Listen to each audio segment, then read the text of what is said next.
So, given all these discoveries across the world, we decided what we would do. So we'd start looking at how to use a product from very young chemical siblings. In this case, we picked umbilical cord blood from the newborn child.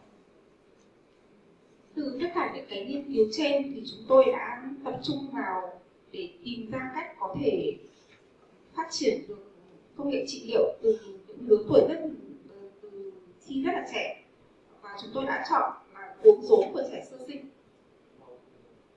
từ máu cuống rốn của trẻ sơ sinh. So, what we were trying to achieve here was a product that we could use across a wide range of people to treat a very common disease that wasn't as complicated as stem cells. So the next step we had to achieve in doing this, now we had a source of cytokines that were very young and were directed at growth and repair, was to find a way to preserve that in a form that you could travel with around the world. Điều mà chúng tôi cố gắng thực hiện ở đây là có thể phát triển một sản phẩm mà có thể sử dụng cho nhiều người và chữa những căn bệnh phổ biến và tiện dụng hơn so với công nghệ tế bào gốc. Việc thứ hai là tập trung vào những sản phẩm có khả năng lưu trữ tốt mà không cần phải bảo quản có phức tạp khi di chuyển hoặc trị liệu cho bệnh nhân. So in 2016-2017, we began working with Victorian state government laboratories to freeze dry human umbilical cord plasma, and we were successful in that. Năm 2016-2017, PURECELL đã làm việc với phòng thí nghiệm của chính phủ Victorian và chúng tôi đã thành công trong việc kỹ thuật sấy thăng hoa plasma cuống rốn của người. Then we began using that product to treat a range of people in both Australia and New Zealand for both osteoarthritis and also with tendon injuries. Sau sự thành công này, chúng tôi đã sử dụng sản phẩm để chữa trị cho các bệnh nhân bị bệnh viêm xương khớp và viêm gân tại Úc và New Zealand. And the results were as good as, if not better than, using stem cells. Và kết quả mà chúng tôi quan sát được thì tốt hơn rất nhiều so với tế bào gốc. This is just a slide. I'm going backwards a bit here. This is just a slide showing that we had some interesting effects on growing stem cells in culture using the umbilical cord plasma. You can see the blue column is much better in some cases than other media, but the cells responded very well to the UCF in culture. Chúng ta có thể quan sát ở trong slide này là hiệu quả của UCF so với các công nghệ khác trong việc khả năng thúc đẩy sự sinh trưởng của tế bào gốc. Then we looked at the safety aspects of using umbilical cord plasma. We had to remember that this was a product that was equivalent to plasma transfusions that are commonly used across the world in all countries.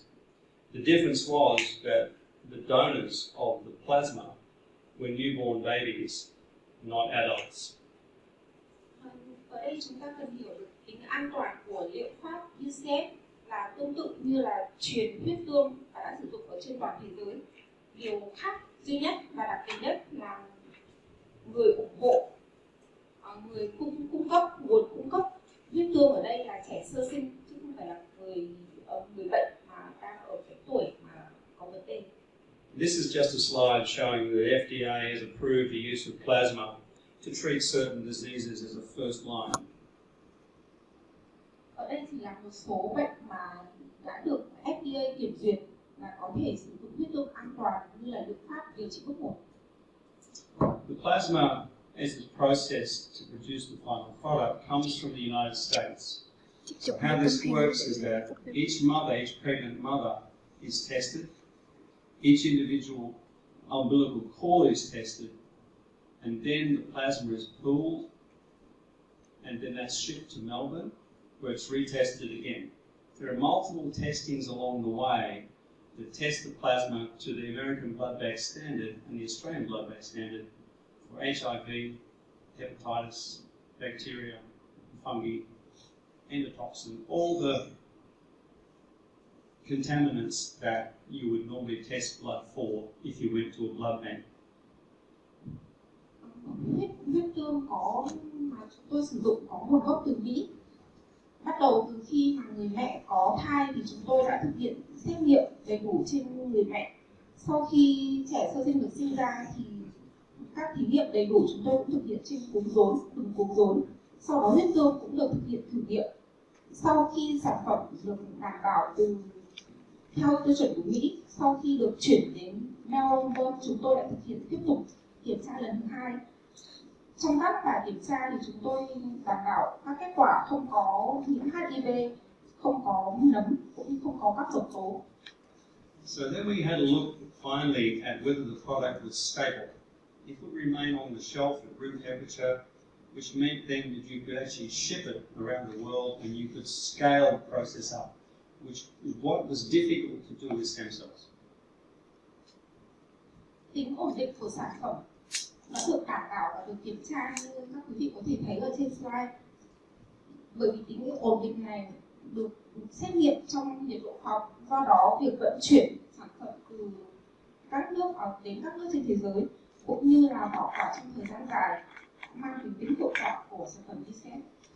So we can see from these slides, which are 12 months apart, that we have very similar cytokine arrays, looking at a group of 20 sample cytokines. And this was over 12 months. This data is now out to 2 years. So now we had a product that was stable at room temperature for at least 2 years. It was as effective, if not better, than stem cells. We could then begin to scale this product to treat osteoarthritis. Như các quý vị có thể xem ở trên hai đồ thị này là kết quả thử nghiệm độ ổn định của UCF trong vòng 12 tháng, thử nghiệm trên 20 mẫu. Hiện giờ thì chúng tôi đã có kết quả là sau 2 năm thì sản phẩm vẫn ổn định. Do đó thì tính hiệu quả đối với rất nhiều bệnh nhân cùng một lúc và hiệu quả của nó có thể bằng và thậm chí là còn hơn so với tế bào gốc. Okay, so that was basically the summary of what we did and how we did it. The question really was why we did it. We did it because the number of people who have osteoarthritis in all these countries around the world is enormous. And strangely enough, Vietnam seems to be one of the leading countries in the world for people suffering from osteoarthritis. The thing about this is that nobody dies from osteoarthritis. It's not like having a heart condition or having Alzheimer's or failing kidneys, but it's painful. And it's not only painful, it reduces the ability of the patient to have a normal life, to work and live pain-free. And if you have osteoarthritis, the standard of care, and I'm sure all of you know this, if you are diagnosed with osteoarthritis, the doctor will tell you to do 2 things. 1, lose some weight. Number 2, take some pain relief and then wait. Osteoarthritis is a progressive disease. We all know this. It only gets worse over time for lots of reasons. At the end point of having osteoarthritis, the next standard of care is to have a total knee or hip replacement operation. And those operations are becoming much more common in the West, much more common in China, and they're expensive. They have a failure rate.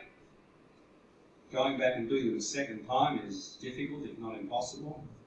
So we tried to find something that would allow people maybe not to cure their osteoarthritis, but at least have their symptoms decreased so they can lead a pain-free life and not be an increasing burden to governments who have to support a healthcare system for aging people.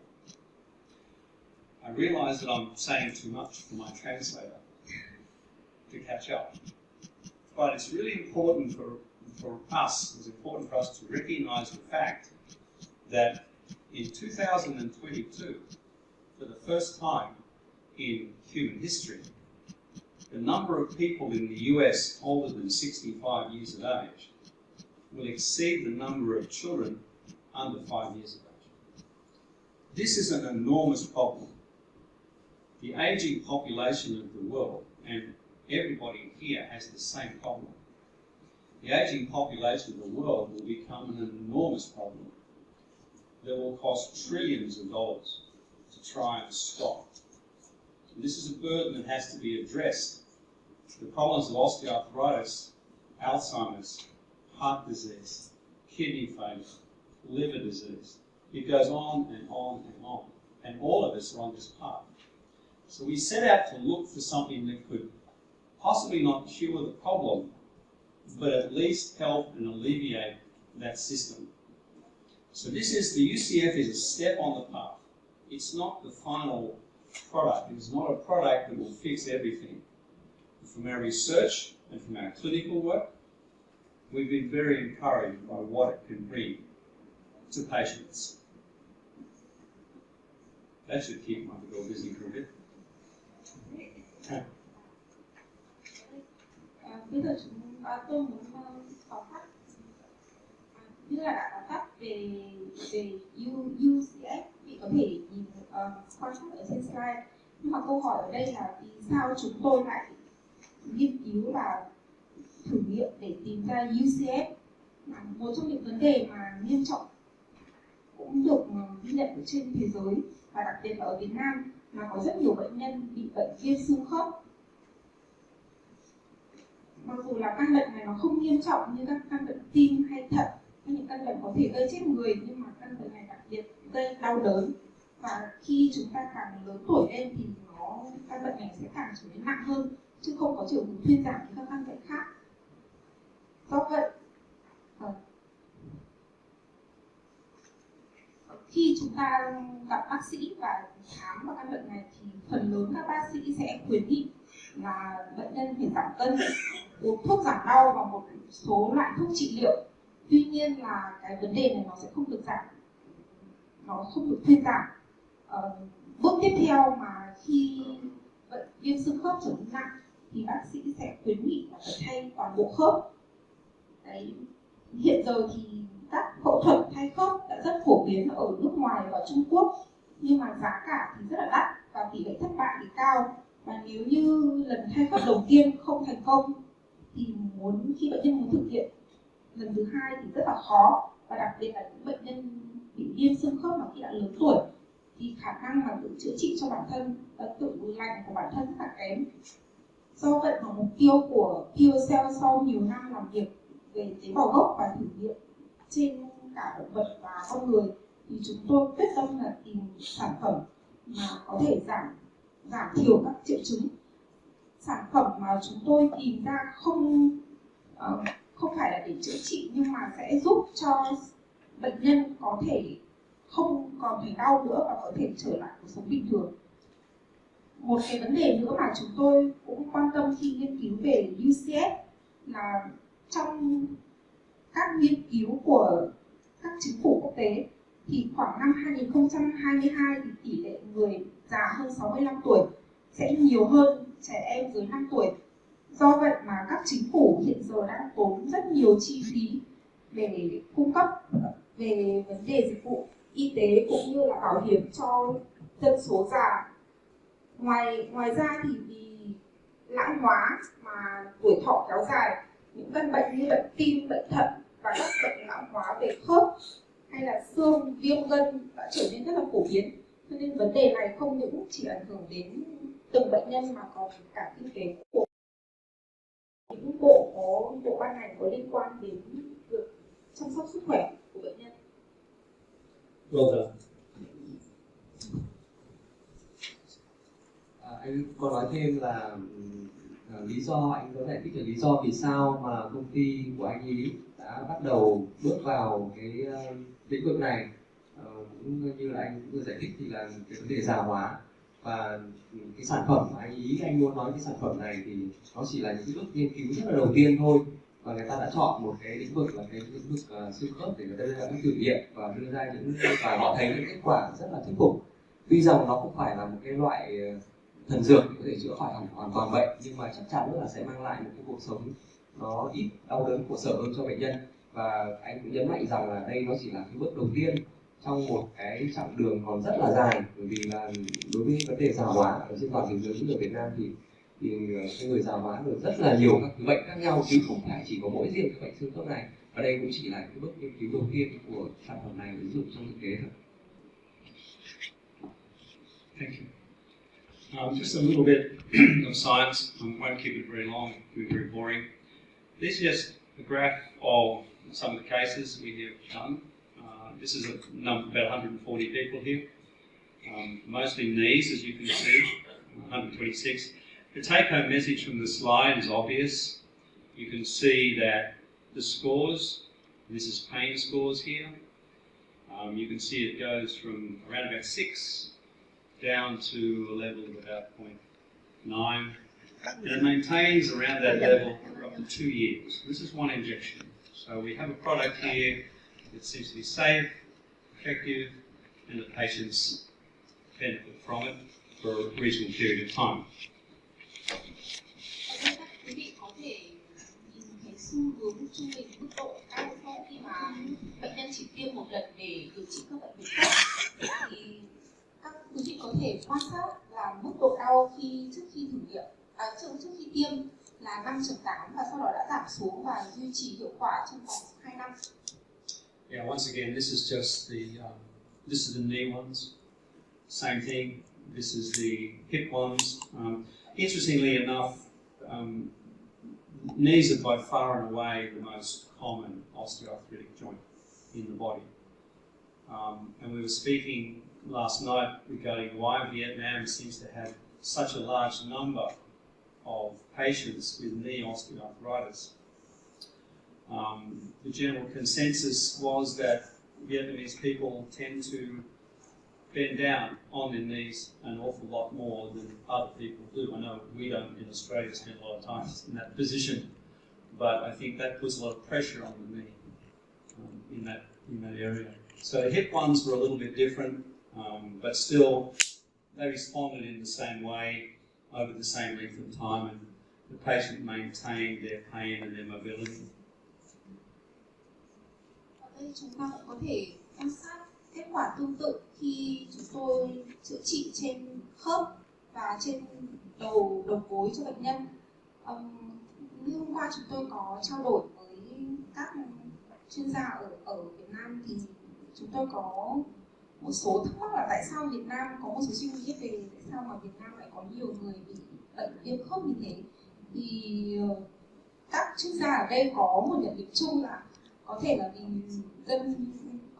người dân Việt Nam rất hay có thói quen gập chân và ngồi xổm nhiều hơn so với dân của các quốc gia khác. Do vậy mà cái áp lực mà chúng ta đè lên trên gối và trên các khớp nó nghiêm trọng hơn là so với các nước khác. This graph indicates the disability in walking, and the take home from this is you look at the first column, you have a yellow and a grey. The yellow representing people who can do walking with no discomfort, and the grey one is the area with some discomfort. If you move to the second column, you can see the yellow and the grey greatly increased as people can now walk. Virtually pain-free in a lot of cases, but with limited pain and the ability to walk and climb stairs. Ở đây chúng ta cũng có thể quan sát được, chúng tôi đã ghi lại khả năng đi lại và cả khả năng lên cầu thang của các bệnh nhân sau khi mà họ đã thực hiện tiêm UCF. Thì ô màu vàng là khả năng hoàn toàn có thể di chuyển bình thường của các bệnh nhân trước khi tiêm. Và các vị có thể thấy ở bên cột bên trái thì cái màu vàng là rất là nhỏ, nhưng mà sau khi chúng tôi tiêm thì tổng số bệnh nhân mà có thể đi lại hoàn toàn không hạn chế nó đã tăng lên rất nhiều, và không có bệnh nhân nào nằm ở trong khu vực màu xanh là vùng không thể di chuyển bình thường lên cầu thang hay là đi lại. This is an interesting graph in so much as climbing stairs is a difficult thing, much more difficult than walking on a flat surface. You can see that the people in the orange and the blue who could climb the stairs but were severely limited or could not climb the stairs at all, so the orange and the blue column, you can see that these numbers have virtually disappeared after the injection, and now these people can climb stairs virtually pain-free.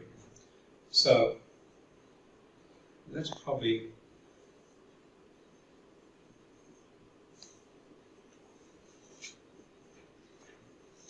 some case studies. The case studies are interesting from the point of view, not so much if I show you a series of MRIs or X-rays, not that important. It's the patient's perception and ability to become more mobile and pain-free. And I can run through a few sample cases here.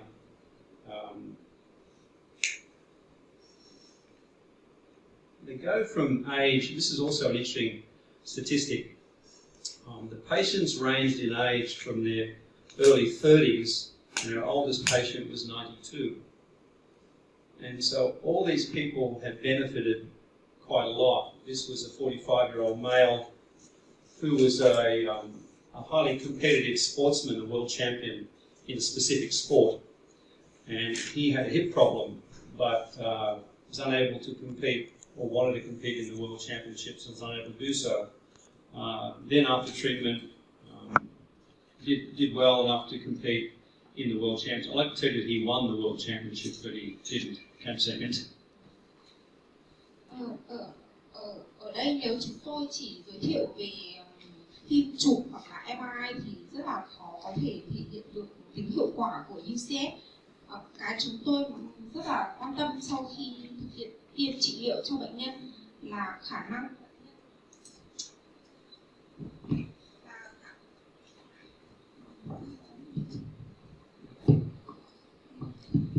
điều mà chúng tôi quan tâm nhất sau khi thực hiện trị liệu tiêm UCF cho bệnh nhân là cảm nhận của bệnh nhân khi vận động và thực hiện các hoạt động thường ngày, cũng như là cảm giác đau đớn mà họ đã phải chịu đựng trong nhiều năm có thuyên giảm hay không.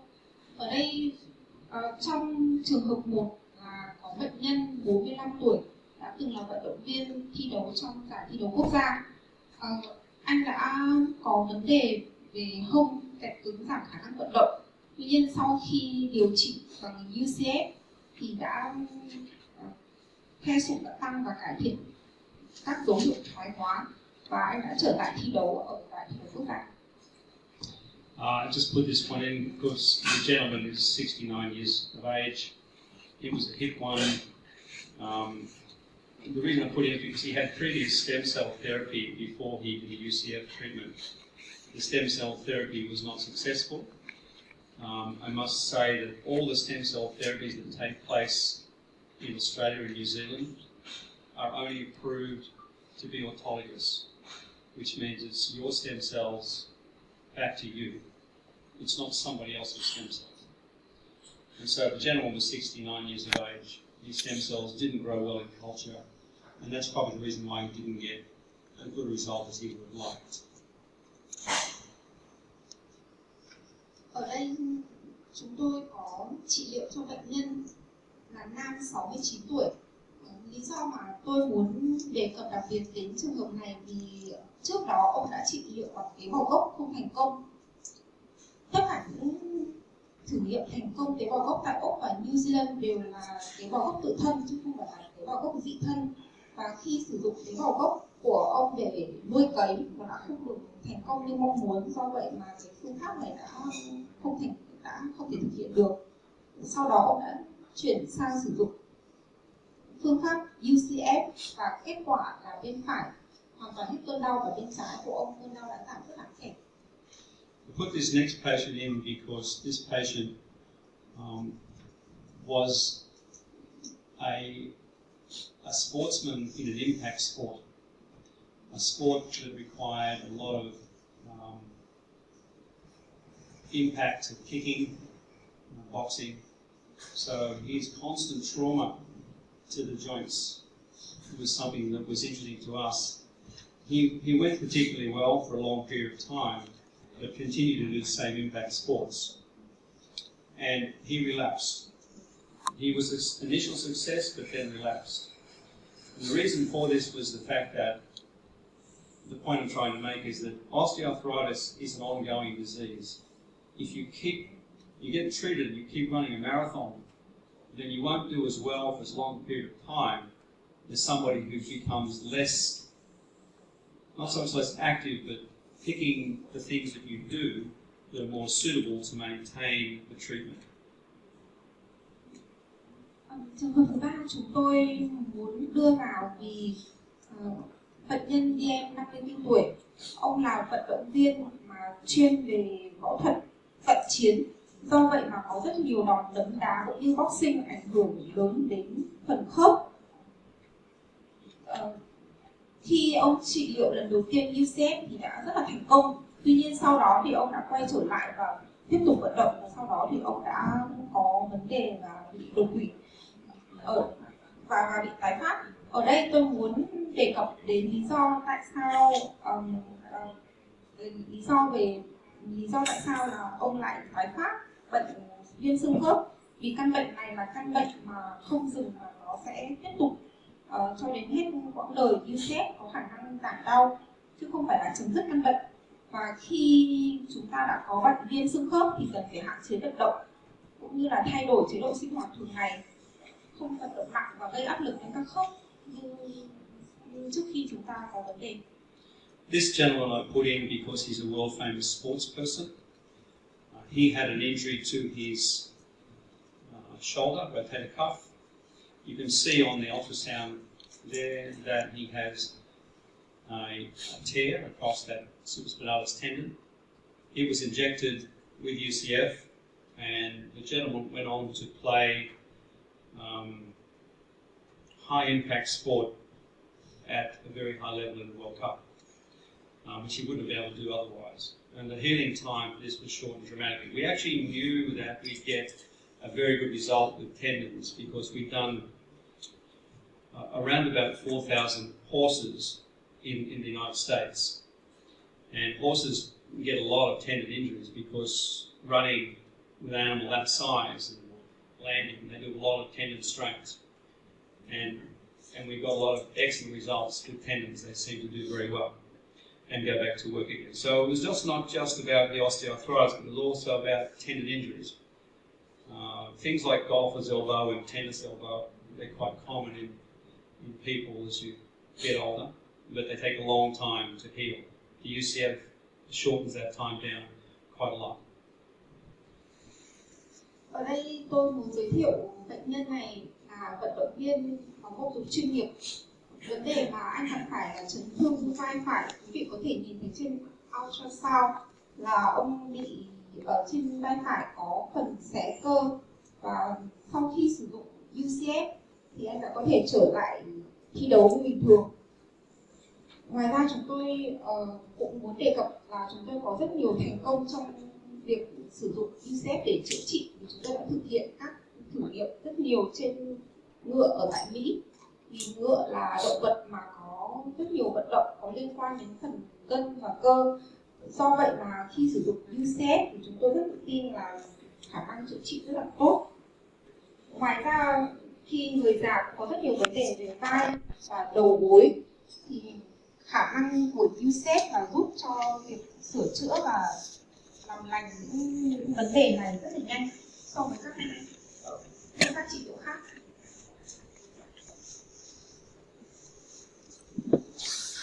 Because we had such excellent results with UCF for osteoarthritis, we began to look at other things we could use the UCF for. In the cosmetic world, a lot of it's elective. You actually choose to have operation. It's not like you have to have an operation to make yourself more beautiful or more hair to grow. But we found them quite successful in those sorts of areas. Cosmetically, when you inject the UCF into the dermis, into the skin, you get definitive regenerative effect. You can stimulate hair follicles to grow. But on the other side of the fence, we started looking at other diseases that we could possibly try the UCF on. And even though the cases we have tried them on are all small in number, we've had some encouraging results on things such as rheumatoid arthritis, another debilitating disease of older people. We've had some encouraging results on type 1 diabetes. We've had some encouraging results on stroke. And we're just about to begin a trial in China on both dementia and stroke. So there's been encouraging results, as you would expect, for a product that was designed to stimulate your stem cells in your body to begin to wake up and regenerate and enter the cell cycle again.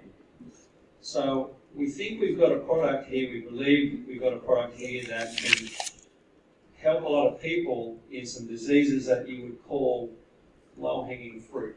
Things like osteoarthritis. It affects a lot of people that have a high demand for it. Cosmetically, we think that there's a demand for this too. But we also believe strongly that once we complete our trials, if early clinical signs are an indication, we may have a product that can assist a lot more people with a lot more of the diseases of aging. Thank you.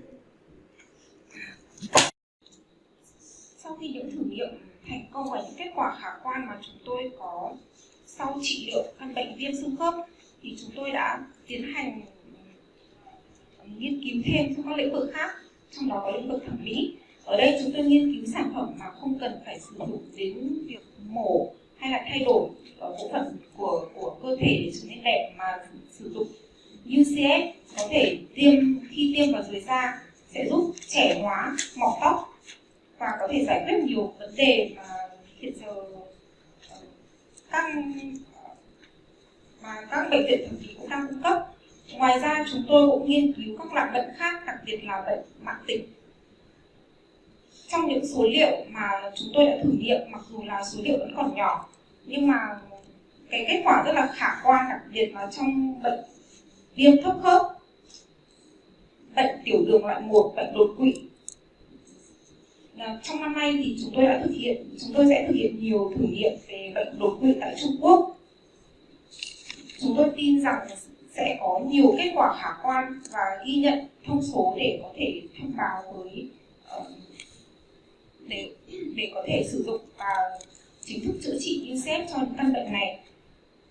Chúng tôi tin rằng UCF sẽ là sản phẩm mà có thể giúp được rất nhiều người trong những căn bệnh mà tôi có thể gọi là kéo dài thời gian và không chấm dứt, như bệnh viêm xương khớp hay những căn bệnh lão hóa mà rất khó tránh khỏi.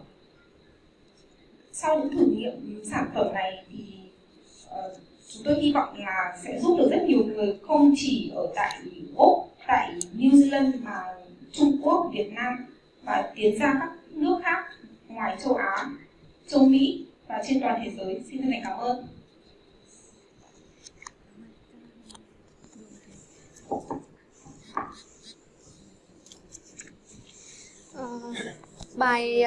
Bài giới thiệu về cái UCF đến đây là kết thúc đó. Thì bây giờ mình sẽ nghỉ giải lao và dùng T-Rex, sau đó mình sẽ quay lại tiếp tục ạ.